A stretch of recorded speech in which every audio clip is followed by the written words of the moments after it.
Good morning, everyone. Thought I would take a stroll around the garden, show you more about what's here and what we've discovered.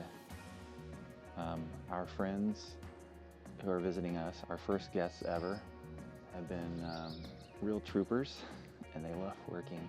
They have spent quite a bit of time out here. Beth has been out here. I have not been out here gardening very much, but they've been out here uncovering things and cutting things back and kind of revealing what we have in the garden. Salut. We're Beth. And Patrick. And we're moving to France. We're transforming an old townhouse into our home and an artsy event space. So come on along. It's been a lovely early summer, couple weeks here. It's been warm, not much rain to get in the way of working out here, but it's comfortable. I am wearing a jacket because the sun is behind the clouds and sometimes there's a cool breeze, and it's kind of strange to be wearing a jacket in June, but that's life here. They have made quite a bit of progress on tidying up the garden. You can actually see distinct areas now. And there's been a lot of amazing discoveries in the garden that I want to show you. So here's the back of the house. And we have a wall. Our wall is 20 feet tall. I'm sorry, I can't do metric yet. I would say that's maybe 5 meters. And then it dips down on the back, which I'll show you later. So let's start here. This is our back salon. So we have some overgrown Bergenias, I think. They're a little bit like everything in this garden. It's gotten, things have kind of made up their own mind and started growing where they wanted to go. So we're gonna have to trim things back as we get to them, but we're doing things slowly. So this rose, climbing rose, is pretty unstoppable. It goes down the wall. The rootstock on these things is amazing. Just crazy. Needs a haircut. So you may remember the camellia that was out in the very early spring. So it just kind of, it's a nice foliage all year round, the rest of the year, evergreen. And everywhere in this garden, there are self-seeding hollyhocks that are about to pop open. But I don't think we're gonna be here when they open because we are not gonna be here too many more days.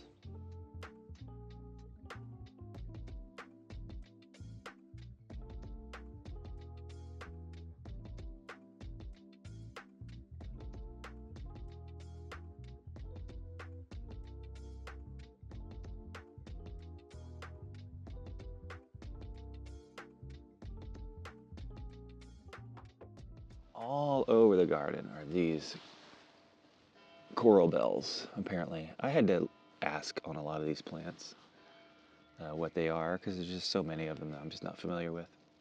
The hydrangea, it's a white hydrangea. I know a lot of it has to do with the pH of the soil. I think I know the blues and the purples, but I'm not sure about the whites. But I gave this a big haircut early in the spring, and it put on probably a foot of growth before it put up the flowers, so it got bigger than I thought it would. I didn't have any experience with them, so now I do. Now I know. We have a whole bunch of borage, volunteers. They're a little bit weedy, but they're pretty. But we'll figure out what to do with those. And then there's another rose. Is it the same rose? It's hard to say because we need to trim them back. We need to get on a ladder and trim them up. But we do have the clematis, which I love so much. Let's get in on this clematis. Look at that. That's amazing.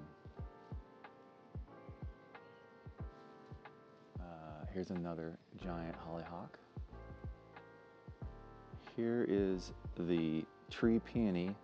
It bloomed between visits and I didn't get to see it, so it's just kind of there. Another exciting thing is in the back there's all this I mean, it's probably hard to see. There's lots of daylilies and things that are just running wild. They just need to be kind of, we need to weed the beds and kind of showcase those. More of the same, but not really. There's stuff in here I have no idea what it is. We have no idea. But we have more roses, and I wanted to show you the rootstock on this rose is enormous. Well, big for a rose. I mean, that's 2 or 3 centimeters wide, a few inches.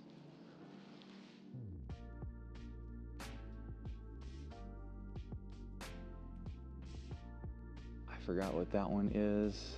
Elderberry, I think. Up here, that's the neighbor's tree coming over. This is where the wall drops down. The wall goes down here, and so there's stuff coming over. And that's an elderberry tree, apparently.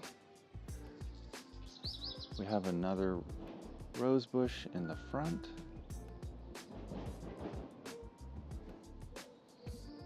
Here's an amazing rose.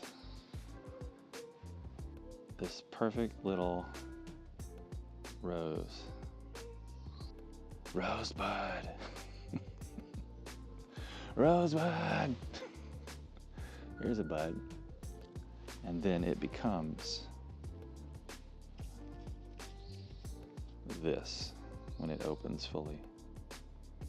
That is amazing to me. That is totally amazing. This rose has not been fed in years. It's just bouncing along, doing its thing, and it still is that lovely. It's amazing to me. Here's another one. Different rose, pink rose. Look at that, that's amazing. And that one's on a new cane, on this older cane. So we have a lilac bush. This thing is 15 feet tall, maybe. Incredible. Needs a haircut as well, I think, yeah. And according to Reddit, I mean, I've seen these before. It's Unimus japonicus, a nice evergreen shrub. It's very pretty. And it's about to pop open some flowers. Here is the mystery garden shed. I think it was used as a potting shed. It's not old at all. Oop, and there's a cat. Kitty, kitty, kitty, kitty, kitty. We've seen this kitty in our garden once or twice. Taking a very careful look at this strange person. We'll leave you alone. Kitty's on the wall there. Oh, so this lilac bush, that rootstock, that's a tree. That is big. Here's one part of it, and then you've got all the rest of it. So that lilac bush is decades old. And we have this single arbor here that was overgrown. And there is a rose bush here that was using the arbor probably in the 1970s. I don't know, a long time ago. And a lot of the rootstock is gone, but there's new canes coming up that so that it's still alive and it's doing well. We've seen some roses. The biggest problem is that this, I don't know what this is. I think this is another quince tree. This is one of the quince trees. It was in a back bed up against the back garden wall, but it's basically all leaned out for the light, and it has taken over this whole space. And so it needs to be cut back at least 6-7 feet and trimmed out. And then the rose can use the arbor. So, and I'm gonna do that probably in the fall. So then we have this mock orange, which is amazing. The bees, this is their go-to. Those are all covered with pollen. They're just everywhere on here. This mock orange is probably 20 feet tall. It smells sweet. It's wonderful. So that thing goes up on that back wall. There is a rose bush hiding in there somewhere. And then there is this. This is an althea, or a perennial or hardy hibiscus. That thing is 12 feet tall. And it is blocking out an amazing climbing rose bush. There are roses up there that you would buy at a florist, but they're inaccessible. So I want to be able to get to those. And it looks like there's also a grapevine. I think that's a grape. The leaves look right, and if I go down here, I think I even see some grapes. It could be an ornamental grape. It could be something else. I don't know, but it looks like a grapevine. So I'd like to cut these back. I do like the closed-in private garden look, but I want things to be able to be individually seen and accessible. So the mystery garden shed. I'm going to do a different video on this some other time, but that is slate tile, and somebody, some roofer knew what they were doing. Those slates get smaller and smaller up to the pinnacle. It's really amazing work, and it doesn't leak. I have one loose tile there, but still looking good. The door opens up. I'll give a teaser.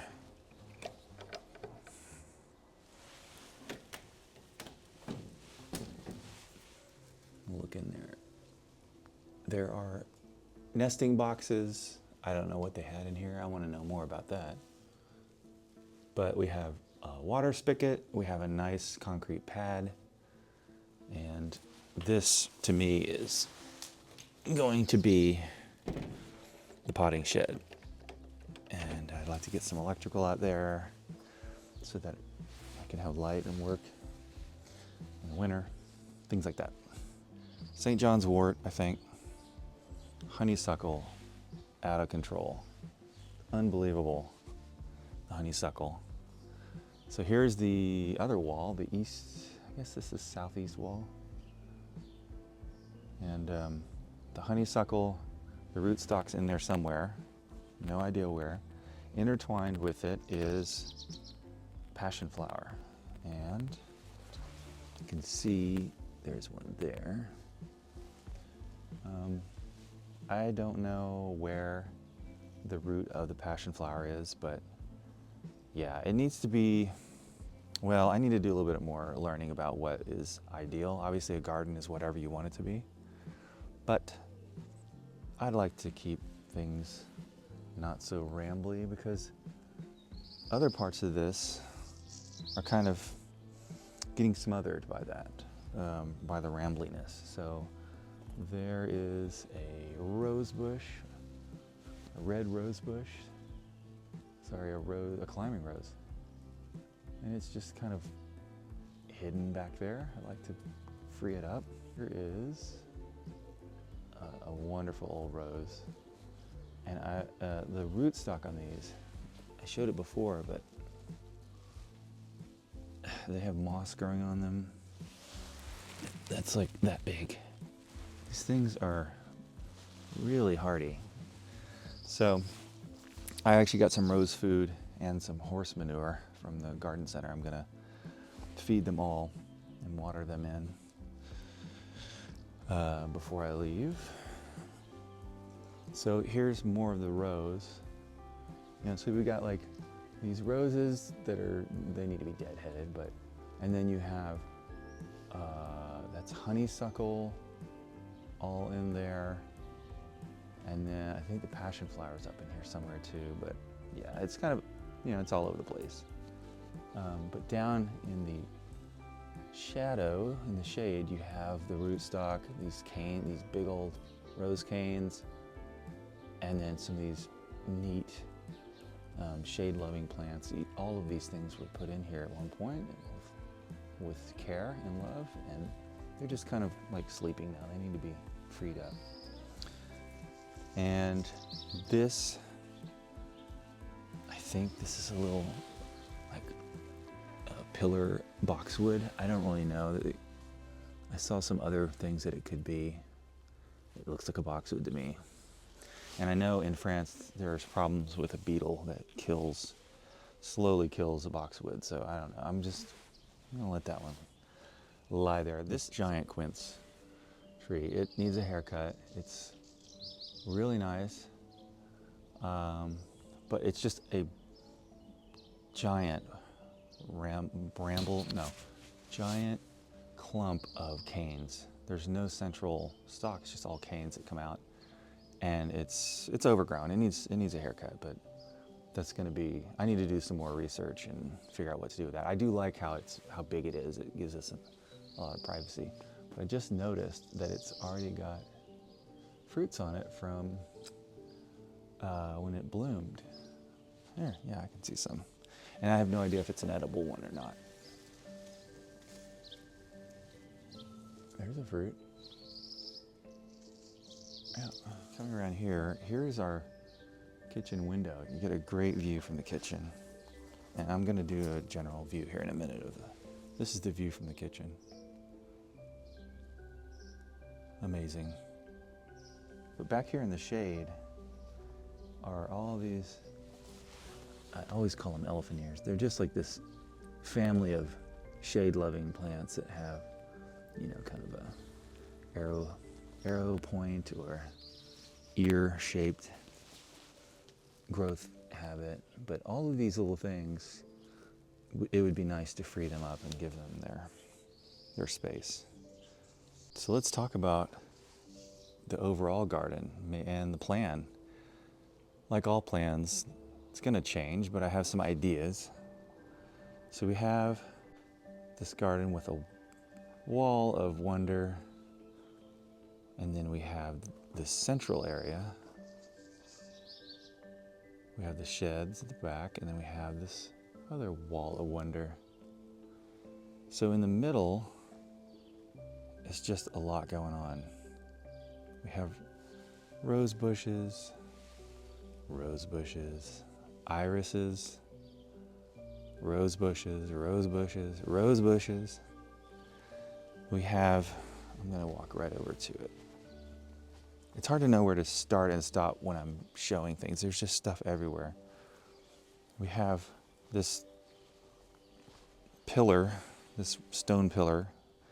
It looks like a granite. It's definitely not a sedimentary rock. It's big. We have this lavender, and this is the real deal. Like, you can take some off of there and mash it in your hands, and it's like bath oils. It's amazing. Totally amazing. This was pretty much an herb garden, I can tell. So there's some mint. The mint has gone feral. It's everywhere. This clump, it smells just like oregano. We can't figure out what it is. It's a common herb, but I don't know. It smells like oregano, but it looks like rosemary, so I don't know. And little daisies growing everywhere. So I wanted to feature a little bit more on the roses. I know Beth has shown a lot about the roses, but this rose bush is all these clumps of pom-pom roses. They're little, and they just come out in bunches. I need to buy a book about roses. I understand roses a bit, but I don't know what these are called. Miniature roses? I don't know. I'll find out. And then I'll look back on this video when I know stuff, and it'll all sound really dumb, but One of the cool things in this garden is the just overabundance of strawberries. And they've been doing the gardening. I've been coming out here and doing a little bit. But our friends and Beth have been doing the gardening, and they've just been eating strawberries while they garden. They might have gotten, but they're everywhere, so I don't think they've eaten them all. But, well, here's an unripe one. They're little miniature ones, and they're very sweet. I'm looking for it. Anything. Let me go look somewhere else. It's like looking for mushrooms. Here's one. These are everywhere in the garden. Here's one. That one's not going to be super sweet. It's going to be tart, but yeah. And then they'll just be a little rose here, some little daisies here. They're everywhere. And sweet pea. Kind of climbing up everything. We're pulling that back because it's a little bit invasive. So maybe we can talk about the plan for the garden. This is the junk area right now, but we have some plans that may change. They will change, but there's a couple things that I would like. I would like a little bit of a lawn here. I've only grown a southern US lawn with St. Augustine, which is totally different. But when I was at the garden center, I saw all of the materials for putting in a cold hardy lawn. That's what I want to do just to start. So this gravel is not to my liking. I wanted to have some nice turf here. So I'm going to research on how to do that correctly. There's quite a good slope here. That might be a challenge. But right now it's just all these weeds. So I'm thinking to seed it with a pretty standard, whatever's at the garden center. That's like, the really nice soft green grass. And I thought we could have it go down all the paths and even in the center around the circle, just have these paths. And then my thought was maybe buy one of those robot mowers to where it can just like constantly maintain it. I don't have to do it. That would be nice. Just always look like a golf course. I don't know. Part of what I love about this garden is it reminds me of when I would go to Germany and visit my grandparents, and it's the same climate pretty much. It's a little bit colder there, but just easy to work in the summer when it's never really that hot, and you can grow all the plants that you see in the catalogs, and the smell of the grass and the plant. I just love it. So I'm obviously trying to recreate some of that. And Beth and I were just talking about how lucky we are that this garden, with all of its established plants, was part of buying the house, and how this would take 10 or 20 years to get these kind of mature plants and shrubs. So we're so happy that we have all of this already, and we're just basically giving it some room, feeding it, and just giving it some care. So it's just amazing. We love that because we've got a lot to do in the house. So this area, we want to have a place, we want to have a spot where we can come out and sit, entertain, have some wine, have some coffee, whatever. We need to do something with this area. I thought grass is a good place to start, but we need a flat place with no slope that we can put like a table and chairs and stuff. And I'm thinking maybe over here. So in the summer, the sun, at the highest part of summer, the sun would come up here and be like blazing hot and then set there. And then in the winter, it's way, way back here. So if we put it over here, we get a lot of protection from the afternoon sun in the summer, and it'll be nice and comfortable here. But Another idea we have is that we want to put find an old greenhouse and put it somewhere here so we can enjoy the garden in the winter. It would block the rest of the garden, so we still have to figure that out. If it was some really cool old 19th century greenhouse that needed to be restored or something, that would be really cool. And obviously the scale matters. It can't be very big, so I don't know. I don't want to buy some new thing that's just plastic and just plop it in here. That would ruin the garden. So I don't know. I don't know what we're gonna do. For now, we're just gonna enjoy the garden and uncover all of the secrets that are here, because there's definitely more in there that we haven't found. So that was our little garden tour. Hope you enjoyed walking around. I always like these kind of videos when I watch other people's channels. That was a church bell. It's 1:30. I bet it's 11:30. Anyway, I hope you enjoyed coming along with me. And if you see anything in the video that you know more about, that you'd like to share more information about, let me know. I'm learning as I go. I'm not very studious about learning gardening. I just kind of pick up things and learn things. So if you know something that I don't know, let me know. If I got something wrong name, wrong plant, definitely let me know. Hopefully, we'll have more of these kinds of tours in the garden in the future. You know, we're not here all the time, so there'll be hit or miss on keeping up with the garden, but for sure I'm making plans, learning and researching like what we want to do with the garden. In the meantime, I'm going to give these plants, especially the roses, some food and a little bit of water, and continue pruning some stuff. And yeah, so I'll get back to it. Thanks for joining. We'll see you at the next one. Bye. Thanks for watching, y'all. If you enjoyed this video, please give it a like and leave us a comment. We'd love to hear from you. Be sure to subscribe so you don't miss our next video.